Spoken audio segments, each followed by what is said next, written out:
Es ist YouTube-Content, muss gemacht werden, ne? Auch nach 11 Stunden Stream, Freunde. Freunde, wir reagieren jetzt zusammen. Wir reagieren jetzt zusammen auf Season 2024.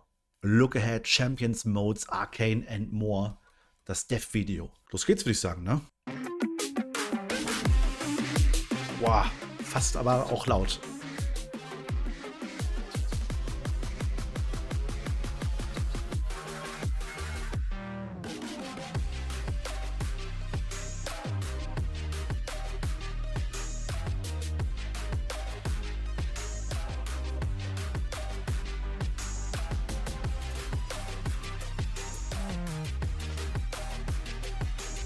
Fang an den Talk.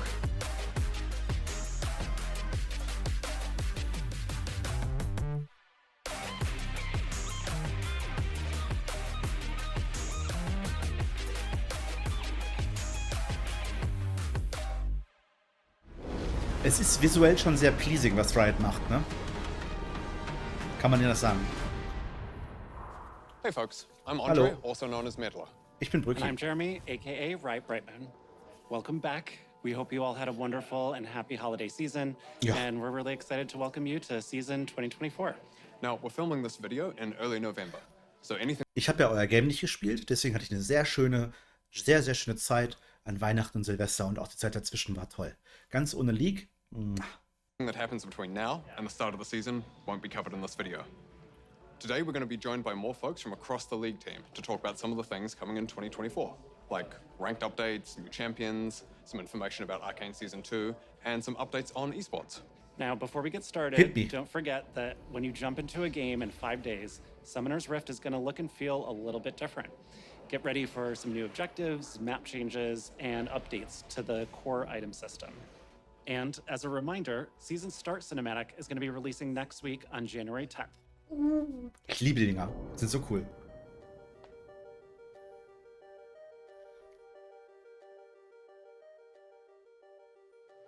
Hey everyone, I'm Matthew Long Harrison, the lead gameplay designer for Hallo. League. I wanted to take a moment to talk to you all about some of our thoughts on Ranked, some of our learnings from the changes we made last year, and what we want to do this year to help make your climbs better for Season 2024. Last year, we added Emerald tier and increased LP gains to help alleviate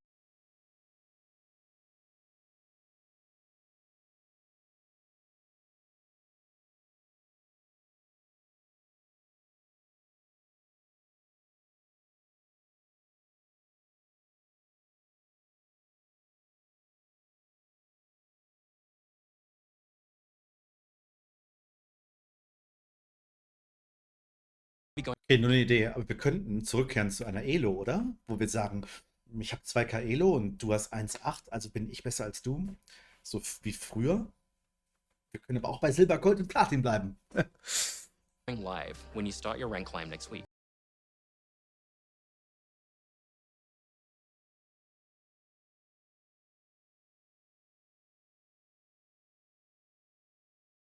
You play. Aber du bekommst doch nur weniger LP bei positiver Winrate, wenn du die Matches, die du spielst, in lowerer, also quasi in lower MMR spielst. Kurz zur Erklärung, wenn ihr mit eurem Duo-Q-Mate spielt und euer Duo-Q-Mate ist Bronze und ihr seid Gold, dann spielt ihr Silber-Games. Best Case. Das heißt, der Goldspieler spielt Silber-Games und er sollte für eine hohe Winrate, selbst wenn er eine hohe Winrate zusammenbekommt, nicht so viel LP kriegen. Und wenn er wieder alleine spielt, sollte er das erstmal ausgleichen, diesen MMR-Defizit, bevor er für sich selbst weiterclimben kann. Das sollte immer so sein. Und ich weiß nicht, wie man das ausgleichen will. Weil das würde einfach nur bedeuten, dass du Leuten, die mit Low Elo spielen, Duo-Queuen, einen Vorteil verschaffst. Players.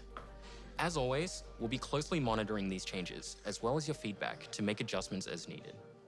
Best of luck in your climbs, and welcome to Season 2024. Dankeschön. Was waren die anderen Changes jetzt? Ich habe das Ziel gehört und fand das Ziel scheiße. Oh, das war schon. Hi everyone, Da I'm ändert sich einiges. Gao, aka Riot Lexical, the Champions Team Lead. And I'm Soap May, also known as Soapbox, production lead on the Champions team. We've been working on Skarner's update for a while now, and we've been polishing him up to be ready for his big day. Meanwhile, he's getting ready for some fun too. Last time we talked about Skarner, we showed his gameplay, but we never really talked about his lore. Skarner was a founding member of the UNS, where he helped guide and shape ERZÄHLT into the prospering region it is now. He is, however, very suspicious of the outside world and believes that ERZÄHLT should be isolated to be safe, and he will not hesitate to run down intruders to keep it that way. We are currently finishing up Skarner's VGU, Finde ich eine coole and Story. we can't wait for you to skitter Ist nicht across Federmann the was, aber die rift Story for an the sich ist first cool. half of the year. After Skarner, we're working on 2 other champion updates. The first one is for a champion we haven't talked about before, but plays a pretty big role in a show that maybe you heard about, Arcane. We want to bring their Arcane version to the Rift with updated visuals and VO, while also giving some love to their gameplay. You can expect to see them early next year after the second season is over. As for 2025 erst? Und wann ist das Video? Vor 4 Stunden. Early next year, meine Liebe. Da müssen wir ein bisschen üben, ne? what comes after the Arcane-inspired VGU, we're excited to announce that we'll finally be tackling Shyvana. She has a great theme and has become an iconic part of the league roster. Thus, we're thinking about refining and progressing who she is and tuning up her gameplay instead of a complete overhaul on her narrative and themes. Think more Udyr and less Skarner. But we want to be transparent about her timeline. Shyvana's VGU will not be released until 2025 after the Arcane VGU. Ich sag auch immer, du musst hier nicht kaputt arbeiten. Ne? In dem Job, in dem du bist, kannst du ja aber sagen, Leute, Shyvana braucht einfach noch ein bisschen und lässt dir ein bisschen Zeit. Ist doch kein Druck hinter, oder? Ganz locker, Freunde, ganz locker. Shyvana ist ja auch ein toller Champion so far. Okay, now on to the new champions. We've been teasing a cute, small ADC that will be swooping into the Rift soon. Meet Smolder, the fiery fledgling. Ist jetzt was Smolder, aber es ist einfach Spyro. Look at our cute little son. Oh no! It's a dragon! Aber ist schon cute. Run away! Ah! Fire! At least I didn't end up in a... Jetzt bitte nicht. Habe ich den gerade über eine Wall springen sehen?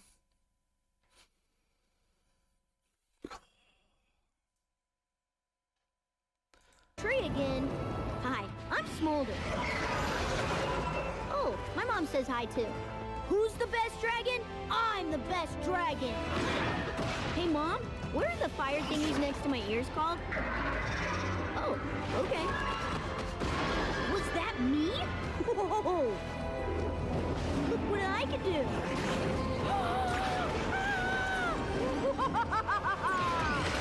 Foolish mortal!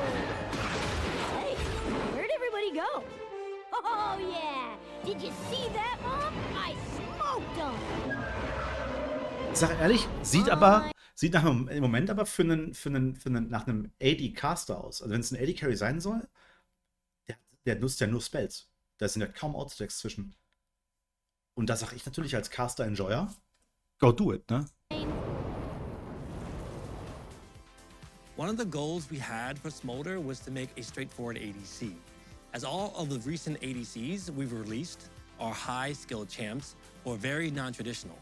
Aphelios, Samira, Zeri, Nila, we want to Ganz ehrlich, und die alle 4 kannst du in eine Tonne kloppen und dann der AD-Carry-Roster ist besser. So, nur meinst du, nur sag ich nur ganz kurz. fulfill the fantasy of a little dragon who can focus on honing his fire-breathing skills. And while Smolder may be working on his skills, his mom is never too far in the distance and is always ready to make an appearance when he needs her the most. After Smolder, we'll be heading further north to cool off from all that dragon fire. Our Vestayan solo laner is someone we've been wanting to bring to the Rift for a while, but the last time we tried that development took a bit of a detour and we ended up with Silas. But not to worry, the Champions team is back on the case and is focusing on making a new mid-range mage. We have another champion in the works who should be a familiar face to all of you. But we're gonna hand things over to Riot Brightmoon and Meddler to talk a little bit more about our new upcoming champion. Tschüss. Last year, we shared that Arcane Season 2 would be releasing globally this November. Everyone at Riot is really excited by the show, and we've been inspired to bring Arcane into game more. We're excited to show you a small preview of one of the things the League team's been working on. So the first bit of Arcane you'll be seeing in League will be BESTER. She'll bring Noxian domination to the Rift. And much like how she is in the show, she won't be for the faint of heart in game. Don't let her large stature fool you though. She brings both strength and speed, sidestepping attacks with surprising agility. And this is only the first piece of Arcane coming to League this year. To celebrate Arcane Season 2, we'll have Arcane-inspired gameplay and a new VGU, new skins, as well as a few other surprises. I am so excited for the new season. I hope you are too. Sowas von. Can we show them a clip? Ja, bitte. Maybe just one? Okay, yeah, okay, one, but just a short one. Von Arcane?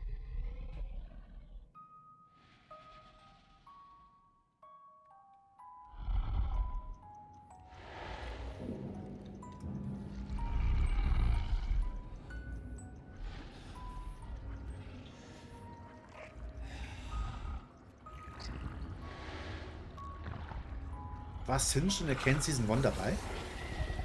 Ich hab's keiner vergessen. Ich glaube ja, ne?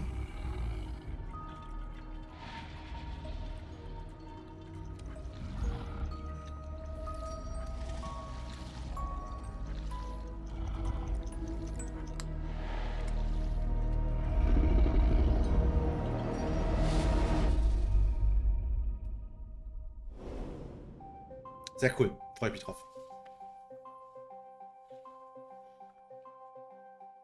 Hey everyone, I'm Evan Humphreys, aka Riot Revenancer, the lead system designer for our motivations team. We're responsible for creating and maintaining the various systems around the game like loot, honor, and champion mastery, which is what I'm here to talk to you all about today. Champions are the most central part of Und skip.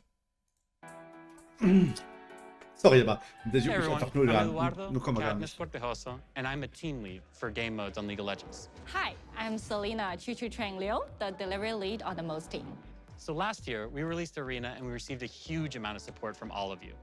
We brought it back in December to test out some changes and make some improvements.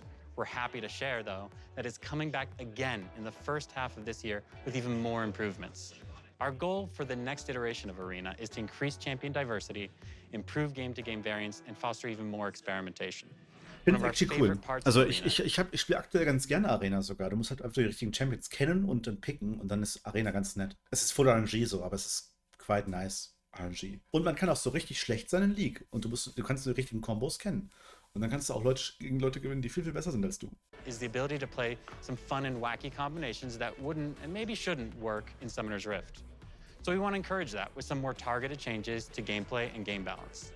The biggest change you'll see is that we're increasing the number of teams from 4 teams of 2 to 8 teams of 2, for a total of 16 players in each game of Arena, making Arena a 2v2, v2, v2, v2, v2, v2, v2. Okay, nicht bad. This means that you'll face different teams more often, have more chances at redemption, Klingt cool. and maybe get out early or crush the comp. Das Ding ist so, du draftest jetzt so halt zwei Champions und wenn diese 2 Champions von dem counted werden, was die anderen picken, ist scheiße. Aber dass sich 7 verschiedene andere Pärchen countern, ist sehr, sehr unwahrscheinlich. Competition if you're really doing well. You can also expect to see some new augments, new maps, and some other improvements that we're still right now exploring. Sehr cool. Outside of Arena, we are also bringing back more game modes this year. Earth will be back for Lunar New Year. Ich mag nicht alle Game Modes, ne? Urf zum Beispiel ist nicht so meins, aber es gibt so Game Modes, die ich cool finde. Es gibt diese, habe ich in Korea auch gespielt. Zwar nicht viel, aber ein bisschen. Wo verschiedene Quests da waren. 3 oder 4 Quests pro Game und dann konntest du den Nexus zerstören, dieses kleine Ding. Dieses Töte-Timo-Projekt-Ding. Mega witzig, ultra funny. Es gab so viele coole Modezonen und ich bin echt happy mit den verschiedenen Modi. And then we'll be following that up with One for All. We'll be Oh ja. sure to update you later. Eigentlich waren alle PvE-Dinger richtig cool. Die hatten, glaube ich, nicht so eine nicht so viel Replay-Value, deswegen haben sie ihn wahrscheinlich rausgenommen irgendwann bei zu viel Arbeit und dann nicht so viel Replay-Value. Aber alle PvE-Modes waren mega fun. Later in the year about what modes are going to come out after that. Oh, and one last thing. Even with all the work happening on Arena last year, we still have something else cooking behind the scenes. We're experimenting with yet another new mode that, like Arena, will be a totally different take on core League gameplay. But unlike Arena, this will be a little bit more of a chill way to spend time with your friends. We don't want to spoil too much yet, so we'll be back later this year to share more. Good luck, have fun, Klingt cool. and we'll see you in Bin ich sehr ARAM, happy. Arena, Earth, OFA, and TBD. Last year, we spent some time behind the scenes working on updating League's anti-cheat and bot detection software, as our current version had fallen behind the times. This was compounded by the security breach earlier in the year, which increased our vulnerability to botting and cheating. And a pretty consistent piece of feedback that we've been hearing from you all is the high number of bots in games, disrupted smurfs in ranked, and an increase in scripting. We know this has been a consistent pain point in League, so it's been something we've been working on fixing. One of our goals this year is to maintain and improve the competitive integrity in all of your League games, whether it's in ranked or normals, Clash, Arena, whatever. So in late February or early March, we're bringing Vanguard to League. Vanguard is our proprietary anti-cheat and anti-botting software.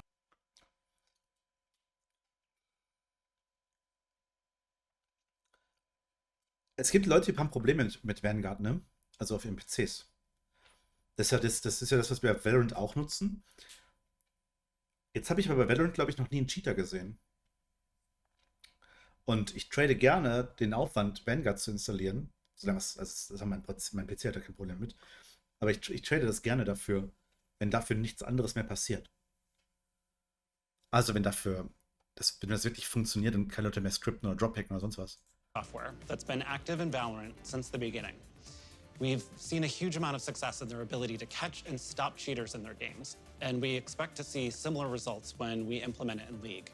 Similar to Valorant's version of Vanguard, Leagues will run at the kernel level. This is becoming standard for strong anti-cheat software in gaming, as cheat and bot makers are quick to adapt. If you don't run at this level, they will, and thereby evade all of the anti-cheat software as a result.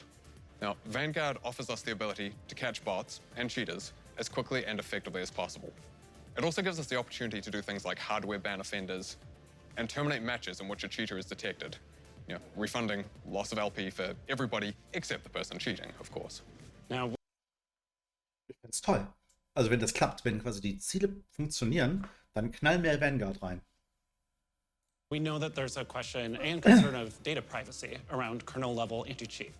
This is something that came up with Vanguard and Valorant as well, and we want to take a moment to tackle those concerns up front here. Vanguard does not collect or process any personal information differently from our current anti-cheat software. We don't need or want to know anything more about you or your machine other than what is necessary to maintain integrity when playing our games. Now, if you already have Vanguard installed because you've played Valorant, you won't need to do anything else and you can continue as normal. But if you haven't, starting in a few weeks, you'll be required to install Vanguard in order to play League. We know that this may be a meaningful change, but we're very confident it will lead to an overall better League experience for everyone. Ey, bin ich bei euch? Bin ich bei euch? Komm, ihr zwei süßen, geilen Schneckchen. Ihr habt schon so oft da gestanden und Scheiße gelabert, aber bisher muss ich wirklich sagen, was ihr hier anbietet, für mich, das ist toll. Das finde ich klasse. Also ihr bietet vielleicht gar nicht so viel an, aber ich finde, wie ihr das erzählt, ganz klasse. Be sure to communicate with you all as the changes go live and to let you know how things are going afterwards. All right, we're going to hand things back off to the dev team now for an update on some of the skins coming to League this year. Und skip. Hi, everyone. I'm Nazala Taha. And I'm Chris Greeley. And we are so excited to kick off the 14th season of Lolly Sports. And we want to give you a look at some of our plans for 2024. So let's start by talking about our global events, MSI and Worlds. We want our international events to have a strong regional representation so that the best teams from each region can fight it out on the global stage. This year, we're making it so that there are 3 base slots for the LPL, LCK, LEC, and LCS at Worlds, with new ways for teams and regions to earn additional slots. The LLA, CBLOL, PCS, and the VCS will have their slots remain unchanged. And we're keeping the same double elim format from MSI 2023, but we're going to up the stakes even more this year. For the first time ever, the winning MSI team will be awarded a guaranteed spot at Worlds, which also counts as an additional slot for their region. And the next best performing Kann China oder Korea mit 5 Teams antreten bei den Worlds? Geil. region at MSI will secure an additional world seed for their region. Yeah, and we can't. Also kann Korea mit 6 Teams antreten bei den Worlds? komm, laden wir einfach alle Teams direkt ein. Wait to see the increased competition at 5-4, MSI. whatever, Chat. And while we're talking about MSI, we wanted to share that this year's MSI will be held from May 1st through the 19th in Chengdu, China. This is the first time we've brought a global Lolly sports event to this vibrant city, and we're so excited to see the amazing crowds there cheer on their favorite teams. Ob da wohl auch die Uiguren dabei sein werden beim Zuschauen und Anfeuern, das werden wir sehen, meine Lieben. And we'll be back with more updates on MSI the closer we get to the event. Last year in Korea, we announced that Worlds would be returning to Europe, with the finals taking place in London, England at the O2 Arena. Today, we wanted to let you know where the rest of the tournament will be held. Well, we'll be kicking off Worlds in Berlin at our newly remodeled esports arena for the play-ins and Swiss stages. Then we'll head to the Adidas Arena in Paris, France for quarterfinals and semifinals. Fans brought so much energy to the Paris finals in 2019, and we're really excited to see what you all do for not just one, but 2 stages of Worlds there. Worlds will run from September 24th through November 2nd, and we'll be back later this year as we get closer to the event to announce ticket sales dates. Now, as we embark on the 2024 season, we are so proud to commemorate 14 remarkable years of Lolly Sports. Throughout this decade and a half, we've witnessed pro players from around the world leave their mark, displaying incredible resilience, mastery of League of Legends gameplay, and inspiring millions of fans across the globe. To celebrate those who have made a lasting impact on the game, the sport, and the community, and really honor their legacies, we are proud to introduce the Lolly Sports Hall of Legends. There are a number of pro players worthy of being inducted into our unique version of a Hall of Fame. So we've gathered an independent voting panel of esports industry veterans and experts from every region around the world. Ich wurde nicht gefragt. Ich würde gerne den Misstrauensvote stellen. Ich wurde nicht gefragt. Aber ich nehme die Wahl natürlich an. Ne? Also wenn ich jetzt in der Hall of Fame auftrete, könnte ich es verstehen.